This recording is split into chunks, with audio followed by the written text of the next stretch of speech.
অন্যদিকে বাঁকুড়াতেও এক তৃণমূল নেতাকে গ্রেফতার করা হয়েছে। আবাসে ঘর পাইয়ে দেওয়ার নামে তোলাবাজির অভিযোগ রয়েছে তার বিরুদ্ধে এবং সেই কারণেই তাকে গ্রেফতার করা হয়। পুলিশের জালে বাঁকুড়া তৃণমূলের শ্রমিক সংগঠনের প্রাক্তন ব্লক সভাপতি। ঘর দেওয়ার নামে উপভোক্তাদের থেকে 20,000 টাকা করে তিনি নিয়েছেন বলে অভিযোগ। প্রতিবাদ করায় মারধর করে ঘরছাড়া করার অভিযোগ রয়েছে এই তৃণমূল নেতার বিরুদ্ধে। ধৃত তৃণমূল নেতাকে বাঁকুড়া জেলা আদালতে আজ তোলা হয়। হুমকি, জমি জালিয়াতির অভিযোগে গ্রেফতার তৃণমূল নেতা। পুলিশের জালে তারকেশ্বর পুরসভার প্রাক্তন চেয়ারম্যান উত্তম কুণ্ডু। ব্যবসায়ীর অভিযোগে গত 12ই আগস্ট উত্তম কুণ্ডুকে পুলিশ গ্রেফতার করে। 13ই আগস্ট আদালতে পেশ করা হলে তিনি জামিনে মুক্তি পান। নতুন করে ফের তার বিরুদ্ধে অভিযোগ দায়ের হলে পুলিশ তাকে আবার গ্রেফতার করল।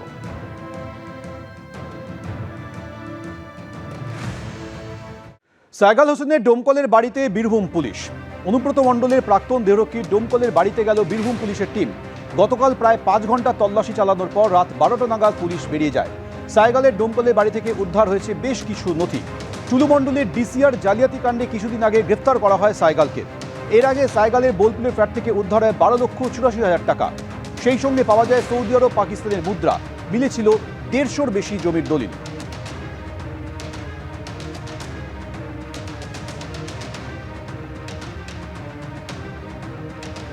শ্রীরামপুরে তৃণমূল জেলা পরিষদ সদস্যের বাড়িতে দুষ্কৃতীদের তাণ্ডব। জেলা পরিষদ সদস্যের বাড়িতে চড়াও হয়ে বাড়ি ভাঙচুর করার অভিযোগ। ভাঙচুর করা হয় গাড়ির কাজ। অভিযুক্তদের খোঁজে পুলিশ তল্লাশি চালাচ্ছে।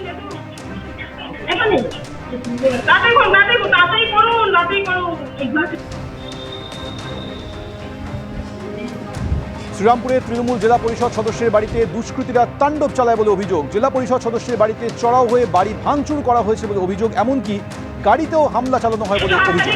পুলিশ তদন্ত করছে।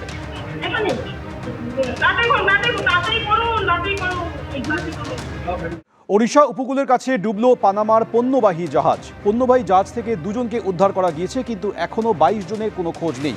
ভারতীয় নৌবাহিনী জানিয়েছে জাহাজের 24 জন ক্রু মেম্বারের মধ্যে 2 জনকে উদ্ধার করা হয়েছে। বাকিদের খোঁজ চলছে। জাহাজ নির্মাণ প্রকল্পের শিলান্যাসে রাজনাথ সিং। শিপ বিল্ডার্সের অনুষ্ঠানে এলেন প্রতিরক্ষা মন্ত্রী এবং মুখ্যমন্ত্রী। এতদিন সীমান্তে কাঁটাতার ছিল না। সীমান্ত সুরক্ষা নিয়ে কখনো ভাবেনি তৃণমূল। বিএসএফকে জমি দেয়নি আগের সরকার, বললেন মুখ্যমন্ত্রী। पश्चिम बंगाल में 106 दिन हुआ है नया सरकार का। हम लोग पहले जो काम किया देश का सुरक्षा के लिए, हमारी जो बॉर्डर वो अनफेंसिंग था। ये कोई पॉलिटिकल मुद्दा नहीं था। बॉर्डर में बीएसएफ को जमीन देना ये हमारी एक देशभक्त की नाते हमारी ये फर्ज बनता है, लेकिन पिछले सरकार नहीं दिया। जब गृह मंत्री था हमारी राजनाथ सिंह जी ने, तब पहले चिट्ठी उन्होंने लिखा पश्चिम बंगाल सरकार को, या आप बॉर्डर का जमीन तो दे दीजिए बीएसएफ को। वो साल था 2016। पहले चिट्ठी उन्होंने भेजा, तब गृह मंत्री था महोदय, तब गृह मंत्री था, लेकिन अब तक जमीन नहीं दिया। आप सरकार आने का बाद हम लोग 90% जमीन already handed over to BSF to protect our border. বাংলার হাওয়ায় নতুন সুবাস, মন্তব্য প্রতিরক্ষা মন্ত্রীর। এটা উন্নয়ন এবং বিনিয়োগের সুবাস। নীতি নিয়ে আত্মবিশ্বাসী হলে উন্নয়ন হবেই, বললেন প্রতিরক্ষা মন্ত্রী। साथियों, आप जानते हैं कि बंगाल की हवा में एक नई खुशबू है। यह महक केवल बदलाव की नहीं है, बल्कि शुभेंदु अधिकारी के आने के बाद, इनकी लीडरशिप में यहां गवर्नमेंट बनने के बाद मैं कह सकता हूं कि यह केवल बदलाव की महक नहीं है, बल्कि यह महक है विकास की महक है। यह यदि बदलाव है तो इन्वेस्टमेंट का बदलाव है, और यदि यह बदलाव है तो नई अपॉर्चुनिटीज का बदलाव है।